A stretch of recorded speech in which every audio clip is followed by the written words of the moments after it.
பொம்மை மாத இதழில் ரவீந்தர் என்பவர் எம்ஜிஆர் அவர்களை பற்றி தொடர் ஒன்றை எழுதி வந்தார். நடிகர் சத்யராஜ் அவர்கள் சம்பந்தப்பட்ட விஷயம் ஒன்றையும் அவர் எழுதியிருக்கிறார். புரட்சித் தலைவர் எம்ஜிஆர் அவர்கள் தமிழ்நாட்டின் முதலமைச்சரான பிறகு எம்ஜிஆர் அவர்களின் பட தயாரிப்பு நிறுவனம் தனது படம் தயாரிப்பதை நிறுத்தியிருந்தது.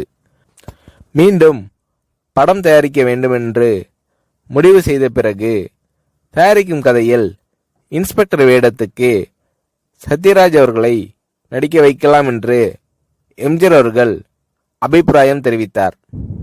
ஜல்லிக்கட்டு படத்தின் வெற்றி விழாவிற்கு புரட்சியாளர் எம்ஜிஆர் அவர்களை அழைப்பதற்காக சத்யராஜ் அவர்களும் அவருடன் சித்ரா லக்ஷ்மணன், ராமு ஆகியோரும் எம்ஜிஆர் அவர்களின் இல்லத்திற்கு சென்றிருந்தார்கள்.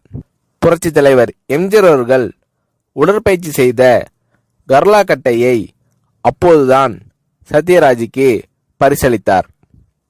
கர்லா கட்டையை சத்யராஜ் அவர்களுக்கு பரிசளித்தது பற்றி புரட்சியாளர் எம்ஜிஆர் அவர்களிடம் சிலர், நம்ம சக்கரபாணி அண்ணன் பையன்லாம் இருக்கும்போது சத்யராஜிடம் ஏன் கர்லா கட்டையை கொடுத்தீர்கள் என்று சிலர் கேட்டனர்.